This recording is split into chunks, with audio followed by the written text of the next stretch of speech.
Friends, welcome to Amma's kitchen. ಇವತ್ತು ನಮ್ಮ ಮನೇಲಿ ಇದ್ಕಿನ ಬೇಳೆ ಹಾಕಿ ಚಿಕನ್ ಸಾರು ಮಾಡ್ತಾ ಇದ್ದೀನಿ. ಅದಕ್ಕೆ ಬೇಕಾಗಿರೋಂಥ ಇಂಗ್ರೀಡಿಯೆಂಟ್ಸ್ ನಾನು ತೋರಿಸ್ತಾ ಇದ್ದೀನಿ.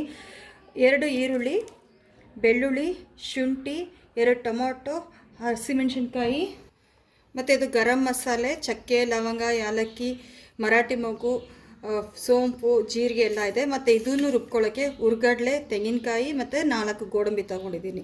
ಮತ್ತು ಇದು ಒಗ್ಗರಣೆಗೆ ನೋಡಿ ಫ್ರೆಂಡ್ಸ್, ಇದು ಅರ್ಧ ಕೆಜಿಯಿಂದ 3/4 kg ಇದ್ಕಿನ ಬೇಳೆ ಇದೆ. ಈಗ ಇದ್ರ ಜೊತೆಗೆ 1.5 kg ಚಿಕನ್ ಹಾಕ್ತಾ ಇದ್ದೀವಿ. ಫ್ರೆಂಡ್ಸ್, ಇದು ಗರಂ ಮಸಾಲೆ. ನೀವು ಹುರ್ಕೊಂಡು ರುಬ್ಬಿ ಮಾಡಿದ್ರೆ ತುಂಬಾ ಚೆನ್ನಾಗಿರುತ್ತೆ ಅಡುಗೆ. ಯಾವುದೇ ಮಸಾಲೆ ಆಗಲಿ ಫ್ರೈ ಮಾಡಿ ಹಾಕ್ಕೊಳ್ಳಿ. ಕೆಲವೊಂದು ಡ್ರೈ ಫ್ರೈ, ಕೆಲವೊಂದು ಈ ರೀತಿ ಸ್ವಲ್ಪ ಎಣ್ಣೆ ಹಾಕಿ ಫ್ರೈ ಮಾಡ್ಕೊಬೇಕು. ನಾನು 2 ಚಮಚದಲ್ಲಿ ಎಣ್ಣೆ ತಗೊಂಡಿದ್ದೀನಿ. ಈಗ ಶುಂಠಿ ಹಾಕ್ತಾ ಇದ್ದೀನಿ. ಶುಂಠಿ ಸ್ವಲ್ಪ ಕಡಿಮೆ ಇರಲಿ, ಬೆಳ್ಳುಳ್ಳಿ ಸ್ವಲ್ಪ ಜಾಸ್ತಿ ಇರಲಿ.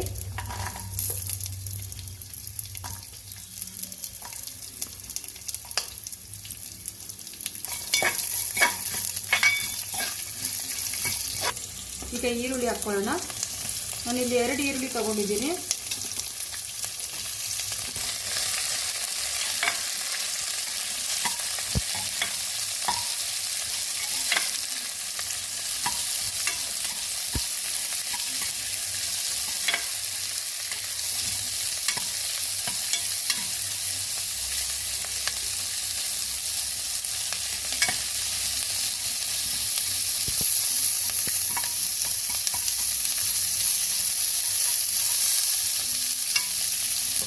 ಇದ್ರ ಜೊತೆಲಿ ನಾನು ಟೊಮೊಟೊ ಹಾಕ್ತಾ ಇದ್ದೀನಿ. ನಾನು ನಾಟಿ ಟೊಮೊಟೊ ತೊಗೊಂಡಿದ್ದೀನಿ.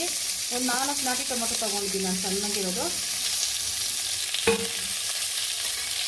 ಇದ್ರ ಜೊತೆಲೆ ಸ್ವಲ್ಪ ಪುದೀನ ಮತ್ತು ಸ್ವಲ್ಪ ಕೊತ್ತಂಬರಿ ಸೊಪ್ಪು ಹಾಕ್ತಾ ಇದ್ದೀನಿ.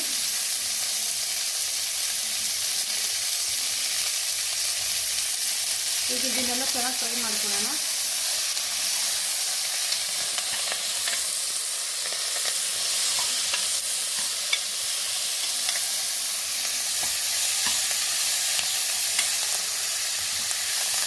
ಫ್ರೆಂಡ್ಸ್, ಇದರಲ್ಲಿ ತೆಂಗಿನಕಾಯಿ, ಹುರ್ಗಡ್ಲೆ ಮತ್ತು ಗೋಡಂಬಿ ಇದೆ. ಈಗ ಇದನ್ನು ನುಣ್ಣಗೆ ರುಬ್ಕೊಳ್ಳೋಣ. ನೋಡಿ ಫ್ರೆಂಡ್ಸ್, ಈ ರೀತಿ ನುಣ್ಣಗೆ ರುಬ್ಕೋಬೇಕು. ಈಗ ಈ ರುಬ್ಬಿರೋಂಥ ತೆಂಗಿನಕಾಯಿ, ಹುರ್ಗಡ್ಲೆ ಮತ್ತು ಗೋಡಂಬಿನ ತೆಗೆದು ಸಪ್ರೇಟಾಗಿ ಎತ್ತಿಟ್ಕೊಳ್ಳೋಣ. ನೋಡಿ ಫ್ರೆಂಡ್ಸ್, ತೆಂಗಿನಕಾಯಿ ರುಬ್ಬಿರೋಂಥ ಮಿಕ್ಸಿ ಜಾರ್ಗೆ ತೆಂಗಿನಕಾಯಿ ತೆಗೆದ್ಮೇಲೆ ಈ ಹುರಿದಿರೋಂಥ ಮಸಾಲೆ ಹಾಕ್ಕೋಬೇಕು. ಇದ್ರ ಜೊತೆಲೆ ಧನಿಯಾ ಪುಡಿ, ಅಚ್ಕಾರದ ಪುಡಿ ಮತ್ತು ಅರಿಶಿನ ಪುಡಿ ಹಾಕ್ತಾಯಿದ್ದೀನಿ. ನಾನಿಲ್ಲಿ 1 ಚಮಚ ಆಗೋಷ್ಟು ಅಚ್ಕಾರದ ಪುಡಿ ಮತ್ತು 1.5 ಚಮಚ ಧನಿಯಾ ಪುಡಿ ಹಾಕ್ತಾಯಿದ್ದೀನಿ. ಅರ್ಧ ಚಮಚ ಆಗೋಷ್ಟು ಅರಿಶಿನ ಪುಡಿ ಹಾಕ್ತಾ ಇದ್ದೀನಿ. ಈಗ ಇದೆಲ್ಲನೂ ಸೇರಿ ನುಣ್ಣಗೆ ರುಬ್ಕೊಳ್ಳೋಣ. ನೋಡಿ ಫ್ರೆಂಡ್ಸ್, ಈ ರೀತಿ ನುಣ್ಣಗೆ ರುಬ್ಬಿಟ್ಕೋಬೇಕು. ಈಗ ಒಗ್ಗರಣೆ ಮಾಡ್ಕೊಳ್ಳೋಣ. ಫ್ರೆಂಡ್ಸ್, ಈಗ ಸಾರು ಮಾಡೋಣ. ಇದಕ್ಕೆ ನಾನು 2 ಚಮಚ ಆಗೋಷ್ಟು ಎಣ್ಣೆ ಹಾಕ್ಕೊಂಡಿದ್ದೀನಿ. ಈ ಎಣ್ಣೆ ಬಿಸಿ ಆದಮೇಲೆ ನಾನು ಇದು ಈರುಳ್ಳಿ ಹಾಕ್ಕೊಳ್ತಾ ಇದ್ದೀನಿ.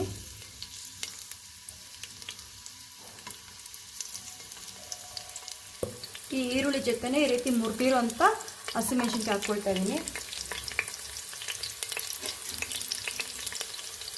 ಇದನ್ನು ಸ್ವಲ್ಪ ಫ್ರೈ ಮಾಡ್ಕೊಳ್ಳೋಣ.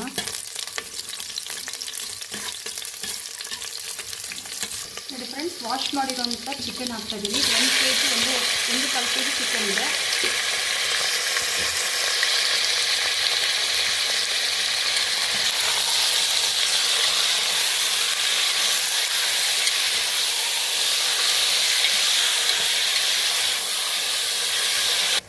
ನೋಡಿ ಫ್ರೆಂಡ್ಸ್, ಸ್ವಲ್ಪ ಕರ್ಬೇವಿನ ಸೊಪ್ಪು ಹಾಕ್ತಾಯಿದ್ದೀನಿ ನಾನು.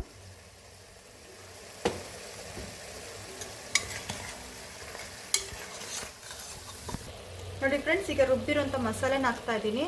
ಇದು ಬರೀ ಮಸಾಲೆ, ತೆಂಗಿನಕಾಯಿ ಪೇಸ್ಟ್ ಹಾಕ್ತಾ ಇಲ್ಲ. ತೆಂಗಿನಕಾಯಿ ಪೇಸ್ಟ್ ಲಾಸ್ಟಲ್ಲಿ ಹಾಕ್ತೀನಿ.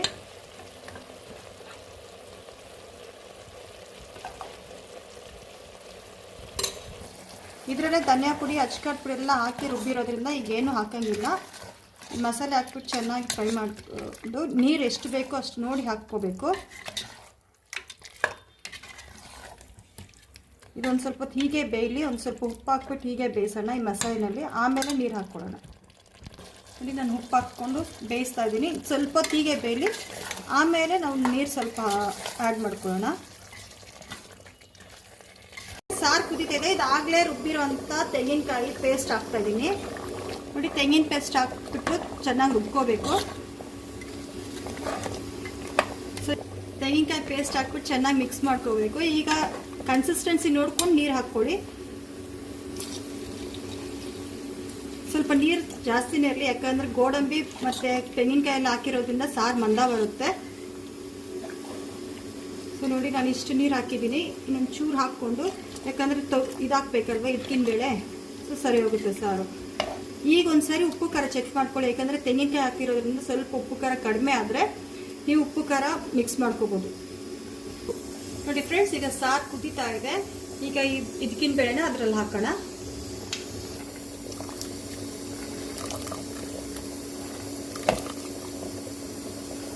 ಹಿಟ್ಕಿನ ಬೇಳೆ ಹಾಕಿದ್ದೀನಿ ನೋಡಿ.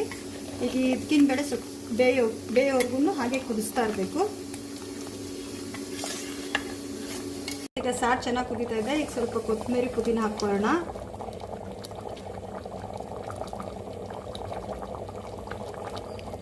ಈಗ ಇದನ್ನು ಸರ್ವ್ ಮಾಡೋದು ತೋರಿಸ್ಕೊಡ್ತೀನಿ ನೋಡಿ ಫ್ರೆಂಡ್ಸ್. ಬಿಸಿ ಬಿಸಿಯಾದ ಚಿಕನ್ ಹಿಟ್ಕಿನ ಬೇಳೆ ಸಾರು, ಮುದ್ದೆ ಮತ್ತು ಅನ್ನ ರೆಡಿಯಾಗಿದೆ. ಇವತ್ತು ಇದೇ ನಮ್ಮನೆ ಸ್ಪೆಷಲ್ ಲಂಚ್. ನಿಮಗೂ ಇಷ್ಟ ಆಗುತ್ತೆ ಅಂದ್ಕೊಂಡಿದ್ದೀನಿ. ದಯವಿಟ್ಟು ನನ್ನ ಚಾನೆಲ್ನ ಲೈಕ್ ಮಾಡಿ, ಸಬ್ಸ್ಕ್ರೈಬ್ ಮಾಡಿ ಅಂತ ಕೇಳ್ಕೊಳ್ತೀನಿ. Subscribe for more videos.